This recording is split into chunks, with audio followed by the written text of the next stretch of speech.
Good morning. Now, I want you to picture this. A beekeeper and his daughter are tending to their hives. The beekeeper shows his daughter the honey that has been collected from the hives. As he takes the lid off a 5-gallon bucket full of honey, he discovers that 3 little bees are on top of the honey, drowning in its thickness. Their wings and legs are stuck, and they're unable to move. His daughter is heartbroken and asks her dad if they can help the poor stuck bees. The dad tells his daughter that they would be unlikely to survive since they would still be soaked in honey, and assures her that they are often casualties of honey collection. But the daughter insists, wanting to ease the bees' suffering. Finally, the beekeeper dad agrees and carefully removes the little bees from the bucket. He places them in an empty yogurt container and sets it outside, hoping for the best. The daughter checks on the bees a while later and is amazed by what she sees. The 3 little bees are surrounded by several other bee friends who are working tirelessly to clean the sticky honey from their bodies. They are bee friends, bee peers, bee teammates, all working together to save the 3 stuck bees. These 3 little bees are surrounded by the love and support and are given a second chance to maybe survive. The daughter checks on them again later. All 3 of the bees have been cleaned off enough to fly away, and the container is empty. The 3 bees survived.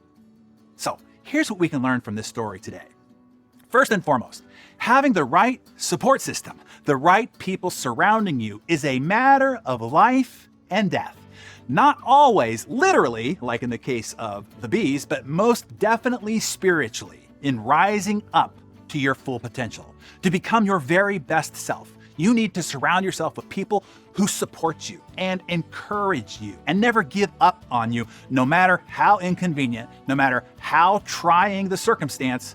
To overcome the inevitable challenges in your life, you'll need that kind of unwavering support.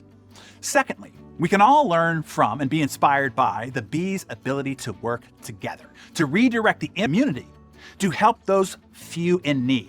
This reminds me of the importance and the power of being part of a community, a tribe, a circle of people who care and are committed to each other. So I ask you to self-assess. Number 1, do you have those who would run to your rescue should the occasion call for it? Those few who would drop everything that they're doing, jump on a plane on a moment's notice, and fly to your rescue. If you don't, I suggest that you deepen a few of the relationships around you to move them from the trivial and superficial to the meaningful and committed. And if you do, I suggest that you send them a message today. Tell them, thank you. Thank you for being, get it, the kind of friend who'd lick the honey from your legs to get you freed. Wait, that sounded a little weird. Maybe word it differently. The second question to self-assess is, do you belong to that kind of a community of like values, like philosophy, like-mindedness, like commitment, a community of people who care, and if the occasion would call for it, would rally the rest of the community to come to your aid? If you don't, I suggest you find one. The Hardy Club, by the way, is the best in the world, but joining or not is entirely up to you. If you do have that sort of a community, or you are in the Hardy Club, then I suggest that you step up your engagement. Right, Maisie? Step up your contribution. Step up your personal relationship making within that robust community.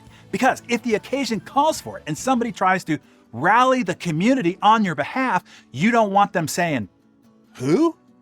So, share with this Darren Daily community. Do you need to step up self-assessment number 1, deepening your relationships with your fortress few? Or do you need to step up self-assessment number 2, finding or deepening your engagement in a commuted community? Or both? Tell us that in the comments below.